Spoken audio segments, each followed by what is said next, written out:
Senhor, nos abençoa na Tua palavra, fala ao nosso coração, nos dá direção pelo Teu Espírito e nos alimenta com a Tua força e a Tua vitalidade de vida. Nós precisamos de Ti, Senhor, é o que nós te pedimos em nome de Jesus. Amém. O que dizer num ano que nós tivemos? Que mensagem eu poderia trazer no último domingo desse ano? Que conselho para um ano que se inicia, que nós ainda temos tanta obscuridade para compreendermos o que vai acontecer. E foi batendo papo nessa semana, quando o Vagnão leu Romanos 12:12, e esse texto me chamou muita atenção. E eu quero que você abra a Bíblia no livro de Romanos, capítulo 12. Hoje eu vou fazer uma mensagem meio diferente. Nós vamos ler o texto e vamos conversar sobre ele. Não sei se eu chamaria isso de uma pregação, de uma exposição, de uma leitura comentada, sei lá, não precisa dar nome. Na Nova Almeida Atualizada, que é o texto que nós usamos, capítulo 12 de Romanos, primeiro versículo diz: portanto, irmãos, pode parar, irmão, pode parar a leitura aqui. Portanto, irmãos, toda vez que você for ouvir uma pregação, e toda vez que alguém começar a ler um texto, e esse texto começa com portanto, pois, assim sendo, mas, porque, sempre que um texto começa com esse tipo de preposição, você tem que concluir que está em curso uma conclusão. Esse não é o começo do texto. O capítulo 12 de Romanos está no meio do livro.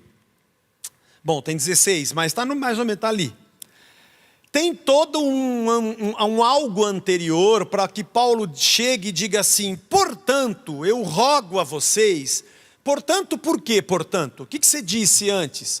O que você está querendo dizer com esse portanto? Vou fazer aqui um passeio de 2 minutos muito rápido com você no livro de Romanos. O primeiro capítulo, Paulo fala sobre a depravação dos homens e como o ser humano, ele se perdeu e ele se afastou de Deus e ele carrega sobre si uma degeneração que está a cada dia acabando com a sua existência. No capítulo 2, ele fala que tanto judeus quanto gentios, aqueles que não eram judeus, eram igualmente culpados, não havia diferença. Mas ele dizia que os judeus, no capítulo 2, são indesculpáveis, porque eles conhecem as sagradas letras, eles conhecem os dizeres dos profetas e a lei. E também no capítulo 2, o apóstolo Paulo diz que o israelita verdadeiro não é aquele que nasceu dentro do território de Israel ou de Judá. No caso aqui, o remanescente Judá. O verdadeiro israelita não era aquele que tinha um sobrenome e não era aquele que pertencia a uma etnia. O Israel nacional. Ele começa a dizer que o verdadeiro Israel, que não tem a ver com os limites de uma nação, são aqueles que de verdade creem em Jesus Cristo. E no capítulo 3, Paulo diz que a salvação não tem a ver com o fato de você pertencer a um povo, mas com o fato de você ter fé em Jesus Cristo, porque a salvação é pela fé, não é por obras. No capítulo 4, ele volta lá em Abraão e diz: Abraão foi justificado pela fé. Ele é o pai de tudo. Ele não parte de Moisés, ele não trata da lei. Ele vai antes de Moisés para dizer: vocês estão vendo que a justificação não era por um povo ou por uma lei, mas foi exatamente pelo coração e por alguém que cria. E E depois, no capítulo 5, ele diz que nós também, todos, não importa se somos gentios ou judeus, o verdadeiro Israel de Deus são aqueles que são justificados pela fé e ganharam paz diante de Deus, porque antes eram inimigos da cruz de Cristo. E assim, no capítulo 6, ele diz que nós somos livres então do pecado pela graça. No capítulo 7, ele diz que a lei e os mandamentos do Antigo Testamento não tinham poder de salvar, porque uma lei e um mandamento, ele só consegue dizer se eu estou certo ou se eu estou errado. Ele apenas aponta a culpa, mas ele não me redime. A redenção de verdade vem por Jesus Cristo. A lei só mostra que eu sou o pecador. Mas no capítulo 8 ele diz: por isso não há nenhuma condenação para aqueles que estão em Cristo Jesus, que nasceram segundo a vontade de Deus e que andam no Espírito. Aí ele diz no capítulo 9 que é por isso que há rejeição àquele antigo Israel, que não creu na palavra de Deus e não creu em Jesus Cristo. No capítulo 10 ele diz que os judeus rejeitaram o final da lei, que era exatamente Cristo, e continuaram presos apenas a uma ordenança, pensando que seria esse Israel étnico que alcançaria a redenção. E Paulo diz: não, não é isso.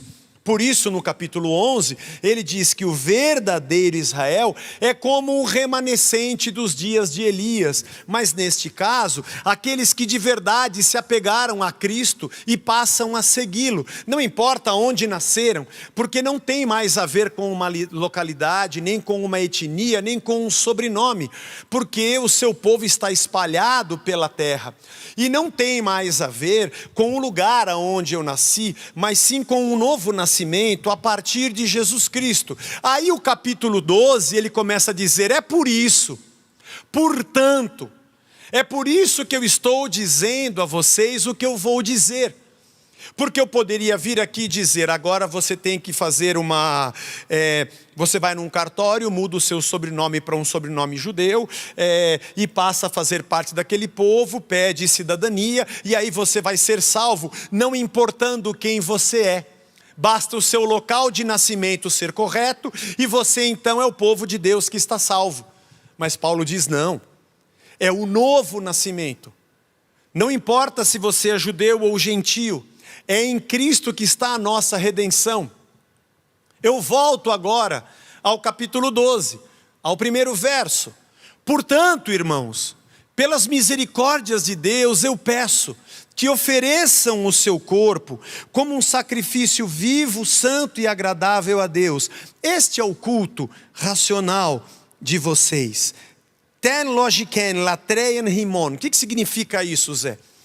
Essa é a lógica do culto de vocês. Portanto, não tem a ver com uma etnia ou com um lugar, mas tem a ver com quem você é de verdade. O seu culto não acontece dentro de um templo, e o seu culto não acontece de acordo com uma lei ou uma regra. O seu culto é a vida que você vive. É o seu corpo, é a sua vida entregue como um sacrifício a Deus, a tua vontade sendo trocada pela dele, os teus desejos sendo trocados pelo dele. Por isso nós oramos: venha o teu reino, seja feita a tua vontade. É uma luta contra nós mesmos, nos oferecendo em vida como um sacrifício de santificação, negando a nós mesmos as vontades do nosso corpo, da nossa existência, para que a dele seja feita. Essa é a lógica do nosso culto. Portanto, irmãos, é isso que vocês precisam fazer. Irmãos, eu acho que esse capítulo é um bom conselho para 2021. Sabe o que nós precisamos fazer? Nós precisamos ser um culto a Deus. Não aqui dentro das quatro paredes, porque aliás esse é o lugar onde nós agora não podemos estar. Mas é aí onde você vive. É um ano para a gente se santificar. É um ano para nós entregarmos nossa vontade nas mãos de Deus. É ano para nós dizermos: Senhor, eu preciso morrer mais um pouco. Eu sei que você já morreu um pouco. Todos nós morremos um pouco. Todos nós temos alguma coisa que está sendo sepultada. Eu estou orando agora porque meu time está sepultando a Copa do Brasil. Jesus, era a única coisa que nos faltava. Cada um vai sepultando alguma coisa, mas o seu velho homem vai sendo sepultado. Ofereça o seu corpo como um sacrifício vivo, santo e agradável a Deus. O versículo 2 diz: e não vivam conforme os padrões deste mundo, mas deixem que Deus os transforme pela renovação da mente, para que possam experimentar qual é a boa, agradável e perfeita vontade de Deus. E não vivam conforme. Sabe qual é o verbo conforme aqui? Conformados. É o verbo sistematizo do grego. Ele tem uma preposição sin, que significa junto com, junto a, ou em conformidade com, e mais o esquematizo, que vem da mesma raiz da palavra esquema. O que Paulo está dizendo é o seguinte: a cabeça de vocês tem que ser renovada. Vocês não podem se sistematizar e entrar no sistema que essa época tem. E a palavra aqui, a palavra que é século, significa este tempo. Não é este mundo como o lugar onde nós estamos, mas o pensamento, o espírito desta época. Você não pode deixar que a sua mente funcione segundo o esquema dessa época, desses conceitos que a época traz para você, que esse período traz para você. Você está se conformando, ou seja, você está entrando num esquema de pensamento e de razão que não é o de Cristo. Você precisa renovar a tua cabeça. Só assim você vai entender a vontade de Deus. A vontade de Deus não se manifesta por essas coisas que estão ao teu redor. Ela é boa, perfeita e agradável, mas ela não se manifesta segundo o esquema que este mundo apresenta, de pensamentos, de atitudes e de ações. Você vai entregar o seu corpo e a sua vontade a Deus, e você vai dizer: eu não vou orientar a minha vida segundo esse mundo está esquematizado. Esse é um conselho que eu tenho para você neste ano. Do verso 3 até o versículo 8, Paulo diz assim: porque pela graça que me foi dada, digo a cada um de vocês que não pense de si mesmo além do que convém. Pelo contrário, pense com moderação, segundo a medida da fé que Deus repartiu a cada um. Pense de você mesmo, vai devagar. Porque assim como num só corpo temos muitos membros, mas nem todos os membros têm a mesma função, assim também nós, embora sejamos muitos, somos um só corpo em Cristo e membros uns dos outros. Temos, porém, diferentes dons, e segundo a graça que nos foi dada, se é profecia, seja na proporção da fé. Se é ministério, dediquemo-nos ao ministério. O que ensina, dedique-se ao ensino. O que exorta, faça-o com dedicação. O que contribui, com generosidade. O que preside, com zelo. E quem exerce misericórdia, com alegria. Cada um faça a sua parte. Ninguém olhe para si próprio e pense de si mesmo além daquilo que deve. Todos nós somos servos uns dos outros. Você quer um conselho para 2021? Menos. Eu sei que o que você está aprendendo é como é que você vai se dar bem em 2021, como é que você vai estar no topo em 2021, como é que você faz para chegar no pico da pirâmide e as pessoas te servirem em 2021, como é que você se torna a cabeça, como é que você se torna o must, o bam. Ainda que alguém tenha pego um texto fora de contexto do Antigo Testamento para dizer que você não é cauda, você é cabeça, não acredite nisso, porque o cabeça chama-se Jesus Cristo. E se você sair fora do contexto daquele texto, você está orando para Deus te colocar no lugar do Rei dos Reis e Senhor dos Senhores. Eu fico até emocionado. Para com essa baboseira. Nós já temos um rei. O que Paulo diz nesses outros versos, do 3 ao 8, vai devagar com a sua ostentação. Dentro da sua casa, entre nós como irmãos, num país onde todo mundo quer lacrar, cancelar e ter a última palavra, nós somos o último sopro de ar fresco no meio dessa sociedade para dizer não. O caminho não é esse, gente, é por aqui. O que eu sou pela graça de Deus. E o que Ele me deu para servir e repartir. E fazemos isso porque somos irmãos. Fazemos isso porque somos filhos de Deus. Fazemos isso não por interesse individual, mas fazemos porque temos um único cabeça e somos um mesmo corpo. Cada um tem a sua função, o que exerce ministério, o que exorta, o que contribui, o que profetiza, o que preside, o que tem misericórdia. Todos nós, cada um faça a sua parte o melhor. Faça pelo todo, e faça pelo cabeça. No versículo 9, Paulo diz: o amor seja sem hipocrisia. Olha que interessante. Odeiem o mal e apeguem-se ao bem. Paulo está repetindo um texto de Amós, capítulo 5, versículo 15. Amós 5,15 diz assim: odeiem o mal e amem o bem, promovam a justiça nos tribunais. Eita Jesus! Agora o Senhor pegou pesado, hein, Senhor? Talvez o Senhor, o Deus dos exércitos, se compadeça do remanescente de José. Quando Paulo diz: odeiem o mal e amem o bem, e o amor não seja fingido, e repete isso, ele está repetindo o versículo de Amós, capítulo 5, verso 15. Cuidado com o julgamento que você faz.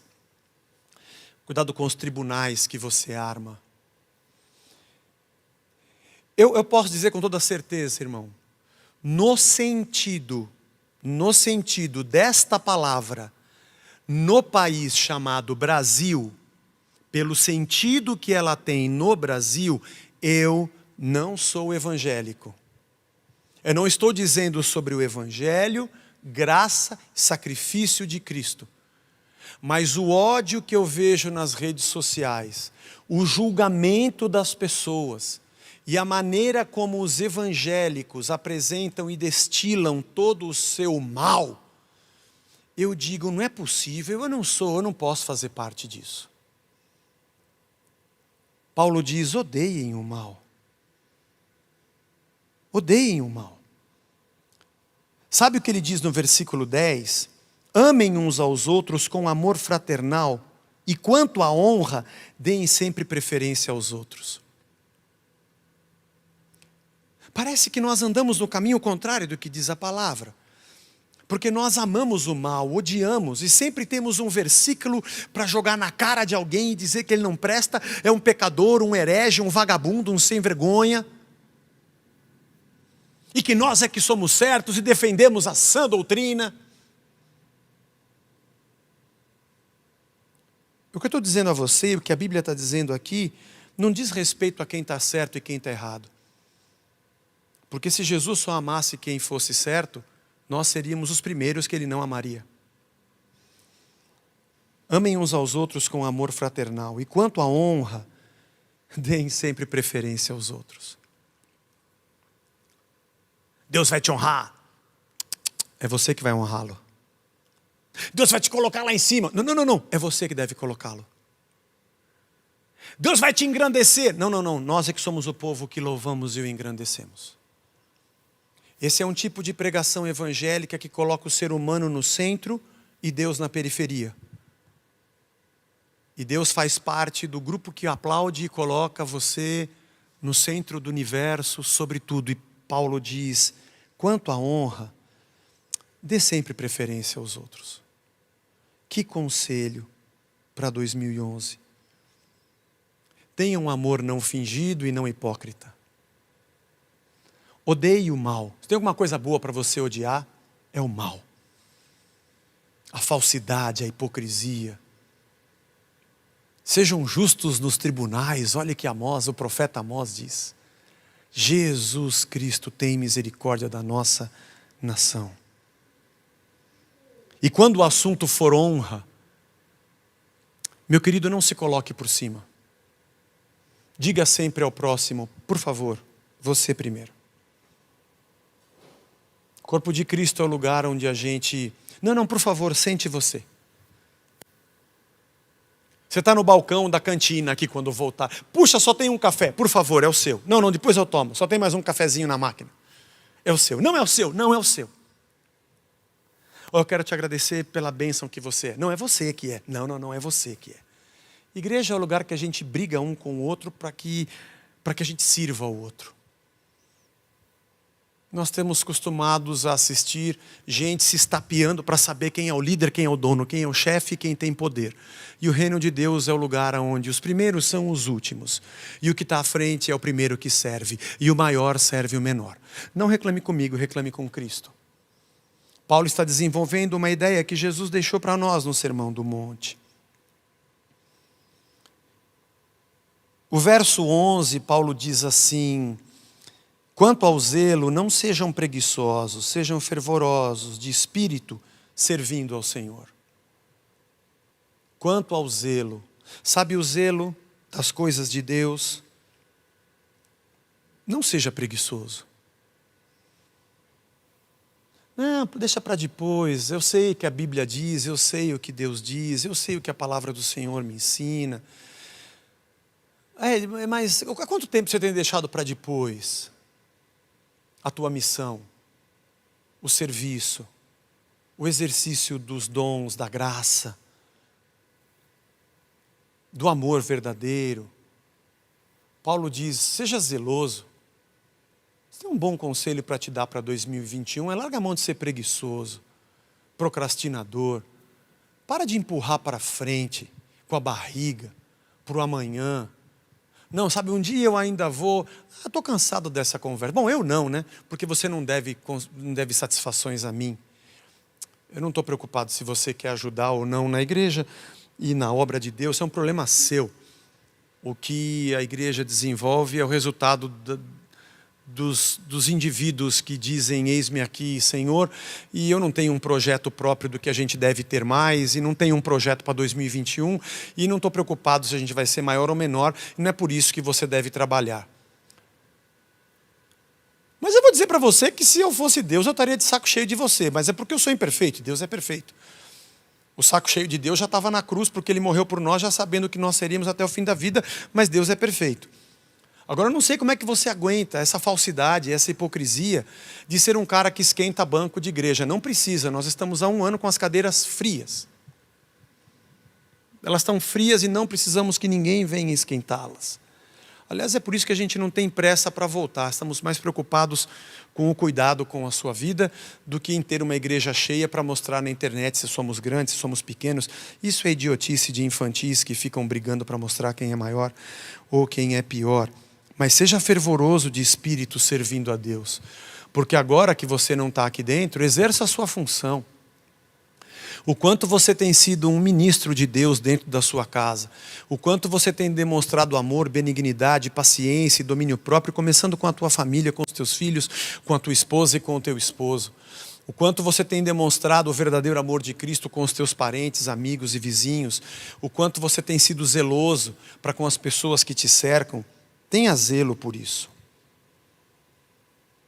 Eu vou pular o versículo 12, tá? Porque ele é o último. Ele está no meio, mas ele é o último. O versículo 13 diz assim: ajudem a suprir as necessidades dos santos. Pratiquem a hospitalidade. Isso é um bom conselho.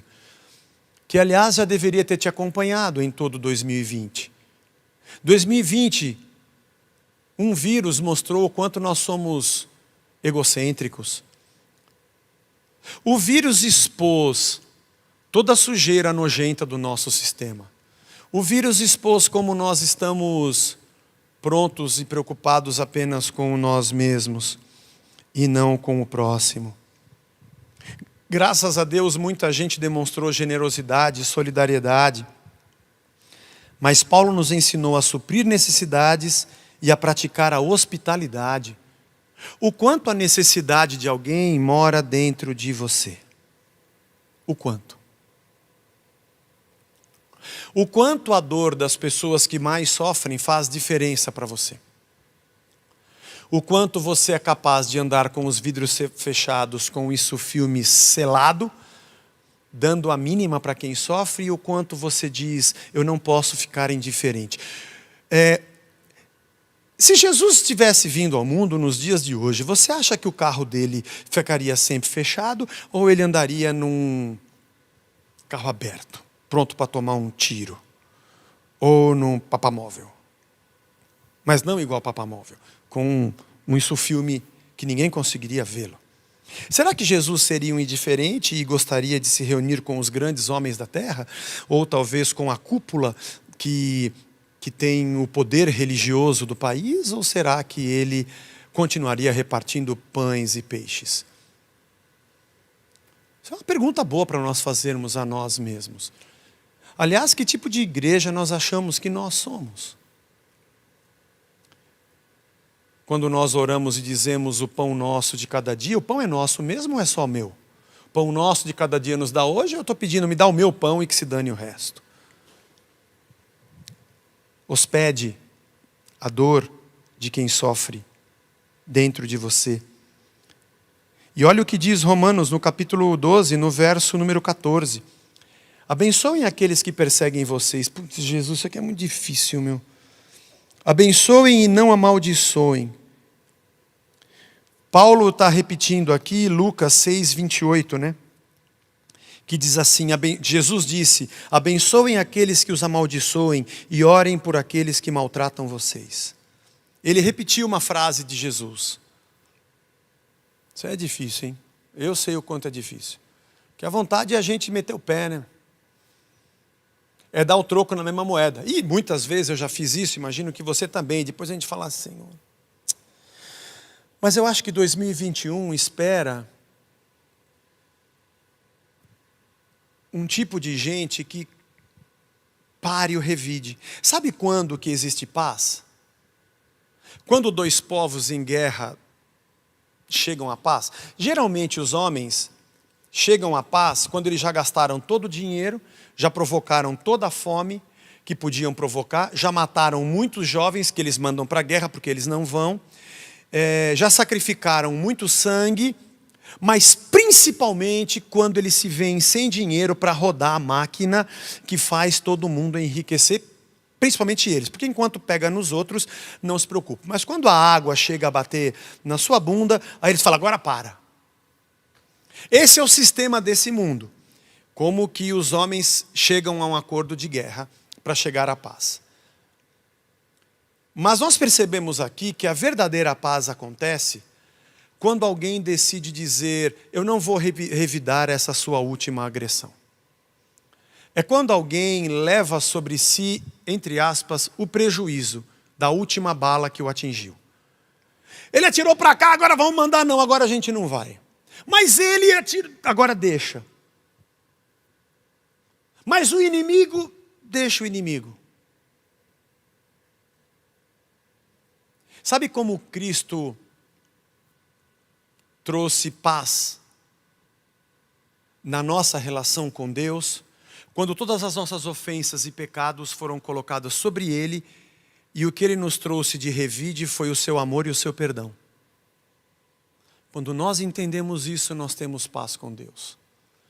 Paulo repete essa frase de Cristo, do Sermão do Monte, para dizer, mesmo que te aflijam ou te agridam, responda com o bem.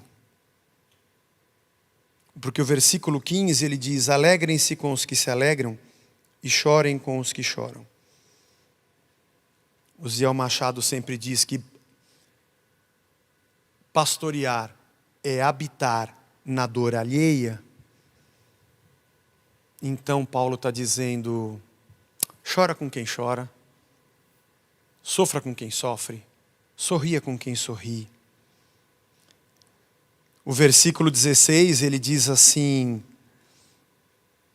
tenham o mesmo modo de pensar uns para com os outros, em vez de serem orgulhosos, sejam solidários com os humildes, não sejam sábios aos seus próprios olhos.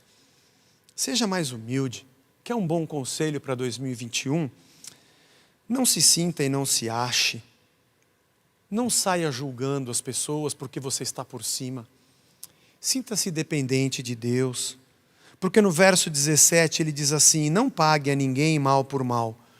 Procurem fazer o bem diante de todos. Que legal. Olha o que diz Provérbios capítulo 3, verso 7. Não seja sábio aos seus próprios olhos. Tema ao Senhor e afaste-se do mal. É isso que ele está dizendo aqui no versículo 17 e no 18. Ele repetiu um verso de Provérbios que os judeus já tinham na sua cabeça.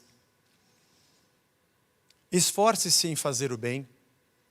E quando vier o mal, retribua com o bem. Traga a paz. Faça cessar o ódio. Olha o que diz dos versos 19 ao 21, que interessante. Meus amados, não façam justiça com as próprias mãos, mas deem lugar à ira de Deus, pois está escrito, a mim pertence a vingança, eu é que retribuirei, diz o Senhor. Façam o contrário.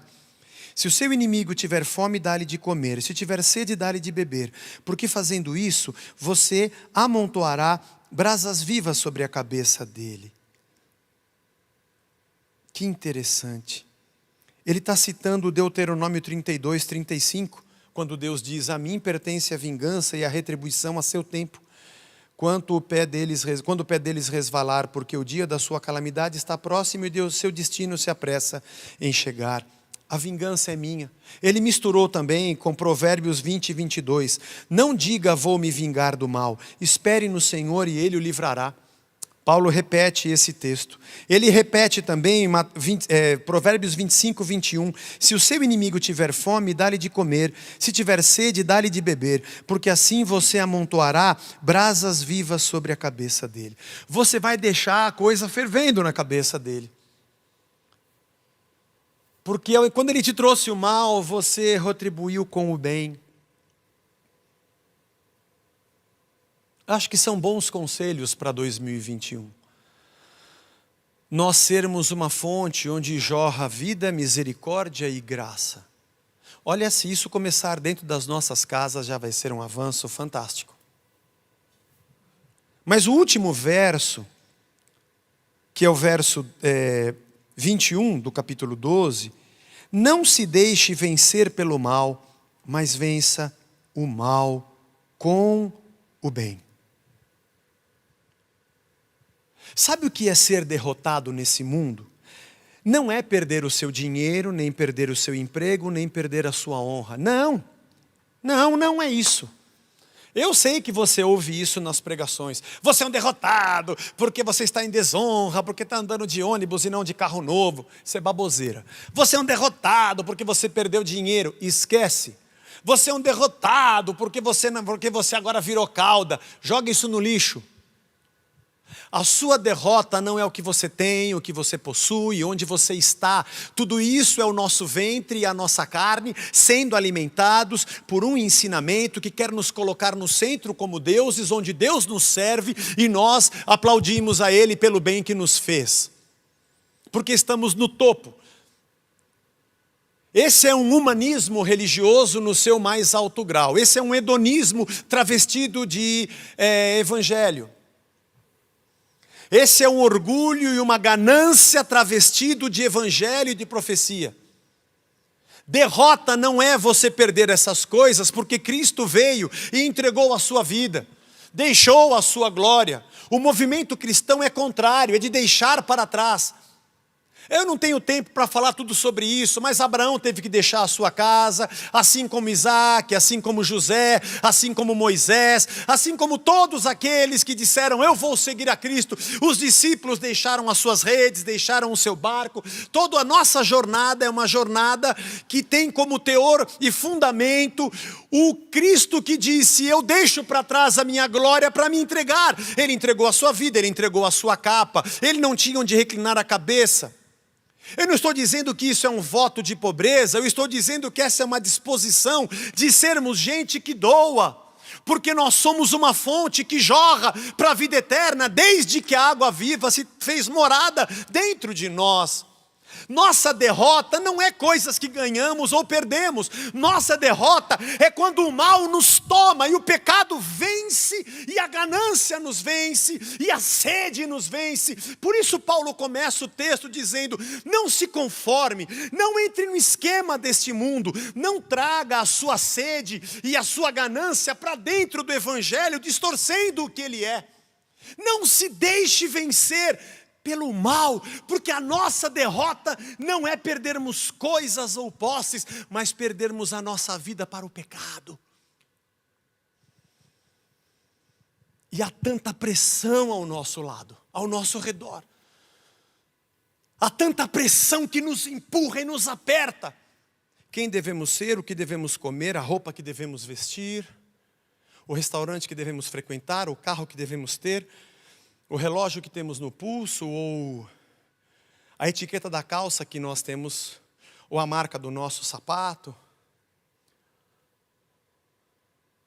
ou que tipo de mensagem as pessoas vão gostar ou não vão gostar, Que tipo de pensamento eu devo ser? Que tipo de pastor? Que tipo de igreja? Que tipo de... Nos últimos dias, Paulo diz a Timóteo, na segunda carta, no capítulo 4, os homens vão se recusar a dar ouvidos à verdade e vão se cercar de mestres, como quem tem coceira nos ouvidos, para ouvirem apenas o que querem.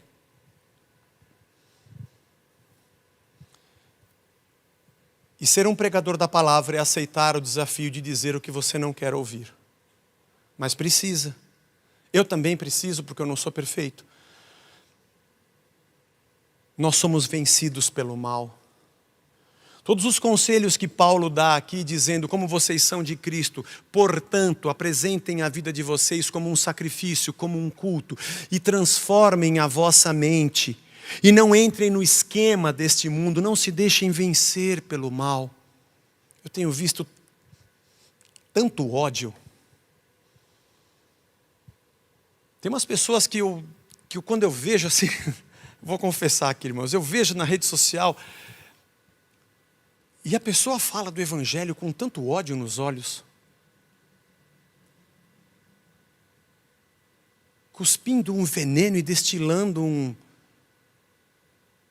numa posição de honra e de prepotência e de pompa. Bom, é por isso que eu digo, eu não consigo me adequar com isso. E se você, talvez, me assistindo, não sendo da Casa da Rocha, não está acostumado, talvez, com esse tipo de conversa franca, nós estamos. E diga assim, você é um herege, ótimo. Então, eu não sou evangélico, pronto, não precisa mais nem atirar flecha. Já pode me contar fora, eu estou fora disso. O versículo 12... Mas é muito difícil a gente viver isso. Vamos voltar no versículo que a gente pulou, que eu acho que ele é talvez o centro nervoso.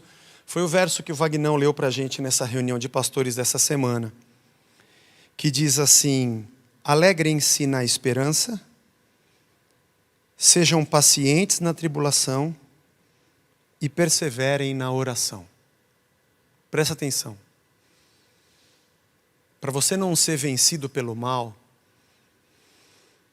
para você conseguir viver tudo o que ele diz, para você não entrar no esquema deste mundo, para você pensar de você mesmo apenas o que deve pensar e dar honra aos outros, e exercer o serviço, ter um amor não hipócrita, amar todos com amor fraternal, dar o primeiro lugar ao próximo, ser fervoroso e não preguiçoso, com zelo nas coisas de Deus, para você abençoar quem te persegue e não amaldiçoar, se alegrar com os que se alegram e chorar com os que choram, para você pensar no próximo que está ao seu lado, ao invés de ser orgulhoso, você pensar primeiramente nos humildes e não se sentir sábio aos seus próprios olhos, para você não pagar a ninguém mal por mal, mas retribuir o mal com o bem, no que depender de você, ter paz com todos e deixar que Deus faça o seu papel, para que você ame o seu inimigo, para que você dê alimento quando ele tiver fome, para que você dê de beber quando ele tiver sede, para você o abençoar e ajuntar brasas vivas na cabeça dele, para nós conseguirmos viver isso num mundo que nos requer tanto, que nos dá tantas leis, num mercado da fé que nos empurra sistemas de vida que nos oprimem e aumenta a nossa tensão espiritual e social, de ganância pelas coisas, só tem um jeito. Só tem uma maneira. É você olhar para esse mundo, e eu quero deixar o versículo 12, não sei se está no rodapé os versículos ou estão na tela. Está no rodapé, né? Deixa ele aí. Deixa ele no rodapé. Está em tudo? Tá bom. Sabe onde tem que vir a tua alegria, irmão?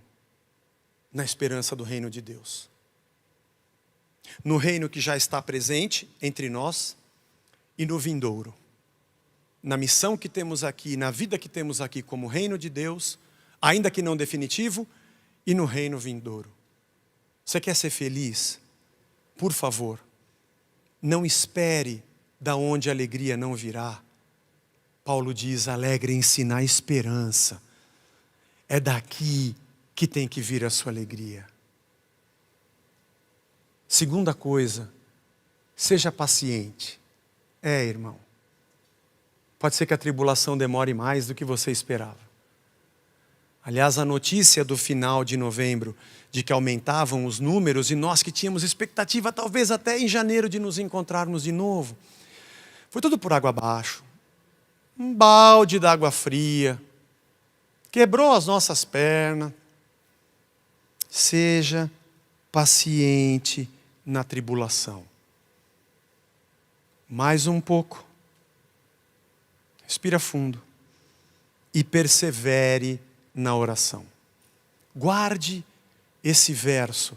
Eu gostaria muito, nós vamos encerrar, o tempo já acabou, já passamos do tempo. Que você lesse de novo esse capítulo, e lesse de novo esse capítulo, e lesse de novo esse capítulo. São só 21 versos. Leia de novo hoje, leia de novo amanhã, leia todos os dias. E fala: Senhor, eu queria seguir esses conselhos. Eu preciso ser uma pessoa diferente, a partir do Teu Espírito em mim, da Tua Palavra. E me ensina a viver isso aqui. A me alegrar na esperança, a ser paciente na tribulação e a perseverar na oração. Todo dia. Eu vou multiplicar o meu tempo de oração.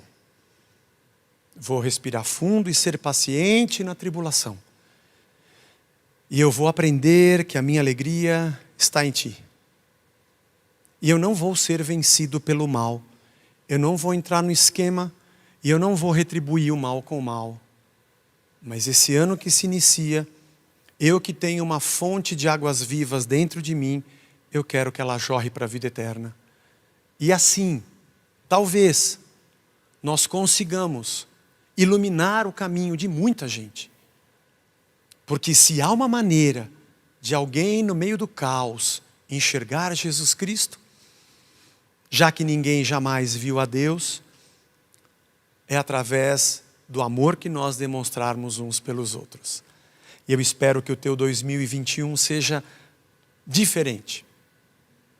Nós, como filhos de Deus, dentro de nós, alegria na esperança, pacientes na tribulação e perseverantes em oração, vivendo na graça e testemunhando a graça de Deus.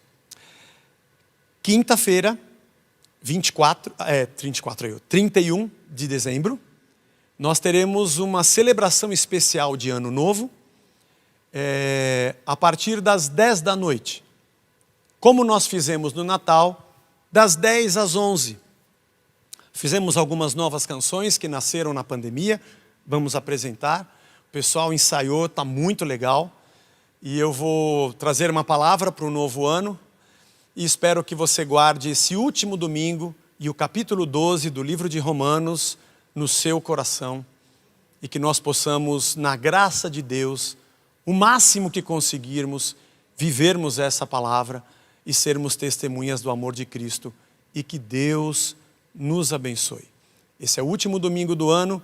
Seja um domingo especial também para você, para a sua família, no seu almoço de família, na última semana que começa, dia 31 às 10 da noite. Nos vemos aqui por esse canal no YouTube e domingo que vem começamos um novo ano. Deus te abençoe, fique na paz. Senhor, muito obrigado pela Tua palavra. Ela é muito difícil de ser vivida, Senhor. É perfeito. E nós somos imperfeitos. Nos ensina, Senhor, a não entrarmos no esquema deste mundo e não sermos vencidos pelo mal. E retribuirmos o mal com o mal. Nos ensina, Senhor, a sermos filhos do reino. A sermos alegres na esperança, pacientes na tribulação e perseverantes em oração. A santificarmos cada dia a nossa vida para sermos um culto ambulante onde estivermos. E essa é a razão e a lógica do nosso culto.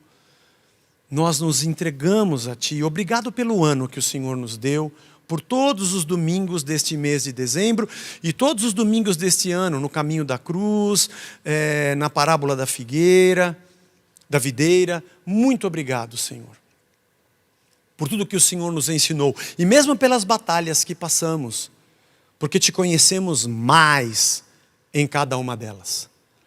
Nos abençoa, nós te pedimos em nome de Jesus. Amém.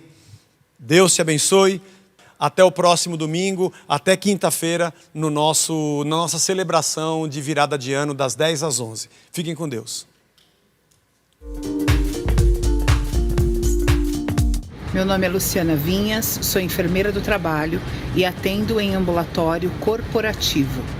Olá, meu nome é Gisele Almeida, eu sou oncologista clínica e trabalho em setor público e privado e também faço parte do grupo da saúde da Casa da Rocha. Oi, meu nome é Alexandre Orvati, sou especialista em ortodontia, sou cirurgião dentista, sou membro da Casa da Rocha e faço os meus atendimentos no meu consultório particular. Meu nome é Ricardo, sou técnico de enfermagem em São Bernardo do Campo. Eu sou o Dr. Lucas, especialista em saúde da família.